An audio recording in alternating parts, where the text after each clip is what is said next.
cool, look. So talking about civil disobedience, that's kind of a good segue, is there was a woman named Elvira Arellano. Anyone ever heard of her? No? Yeah. Anyone know who she is? Anyone? Somebody tell me who she is? She didn't want to be deported. She stayed in the church for asylum. She stayed in the church, right? Or she said asylum, but yeah, she stayed in the church.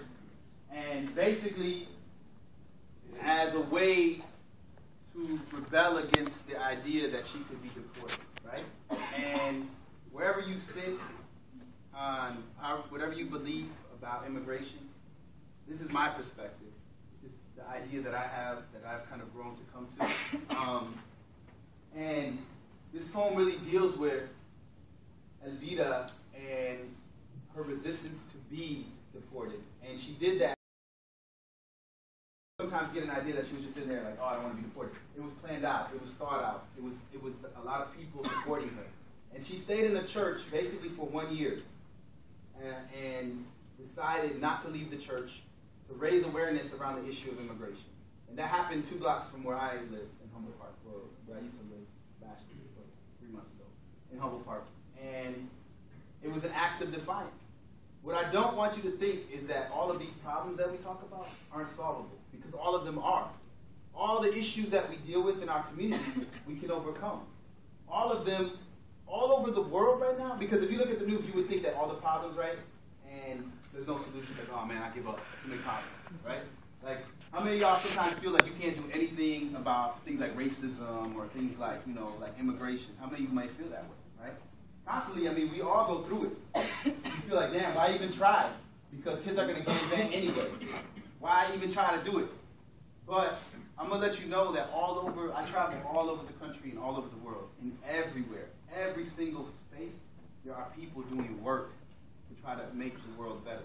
There are people doing work to try to change the reality that we live in. There are people doing work trying to inspire other people to imagine and to dream bigger and to reach higher and to do the most that we can do. So this poem is about Elvira, but it's also about maybe your family, maybe your brother, your sister. Some of you may be undocumented in this room. As somebody like me who's documented, I feel it's my responsibility to be able to make sure that our brothers and sisters are documented and are basically given the same human rights that every other person is allotted to have in this country.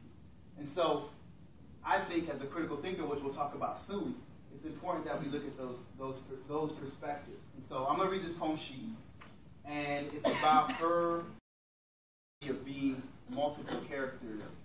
Anybody know what duality is? But like Mexicans in our culture, we have this thing called duality. I mean, there's a lot of other cultures that have it as well, but particularly from that perspective, it's like where you can be two things at one time and not have a contradiction. You can be the Virgen de Guadalupe, but you could also be the goddess Tonantzin and embody the same thing. You could be a mother, but you can also be, you could also be an activist. And you're the same person, but you're both. And so this is about her as a warrior refusing to be deported. And maybe you know somebody who's gone through this experience. She's the warrior, she the mother, she the fighter, standing against all odds, refusing to be an object of an unjust power structure that yearns to objectify her, with the only object being that she is objected to the pain of power.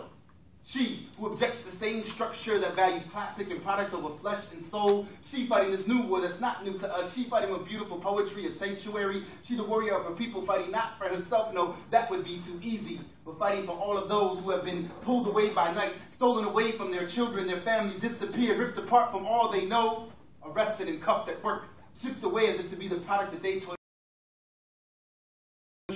This nation disinfecting what they believe to be a parasitic problem as she, they, we, you, cleaning their kitchens, their airports, their homes, their restaurants, their streets, their churches, at gunpoint breaking into our homes with papers that make it legal to steal human life.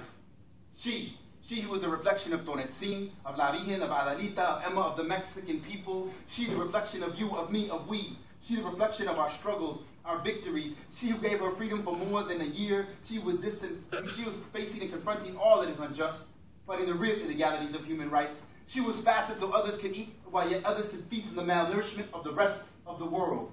She who blocked the shiny light of 50 white stars, taking their cosmic power, exposing them for the hypocrites that they are, like Hudson unfortunately consumed his brothers and his sisters. She who bore the scars of 7 red stripes of modern-day slavery. She who bore 6 white blisters on her hands and on her feet from years of work. She who displayed the dark blue bruises of brutal laws of man. She who inspired the dreams of the dead and woke the world to beautiful yellow flowers adorned with red roses, making believers out of non-believers, just as Juan Diego was those who did not want to understand. She's the child separated from his mother. She the daughter in school paying full tuition, not able to receive financial on every street corner. She the woman selling tamales, mango, sandia. She the young man cooking the best and making the best Mexican, Italian, Chinese, Greek food in the city. She the woman taking care of children that are not hers. She the young gang member, has no hope, sells drugs to his own people, his only option to live. She the loving father and mother working 2 jobs each to pay the rent. She the young, optimistic, activist poet, dreaming that they can still change the world. She's simultaneously her and us, they and we, the duality of the Mexican soul, the living and the dead, the Christian and the pagan. She very much her, she very much us. She, Elvira Arellano, we are all Elvira Arellano.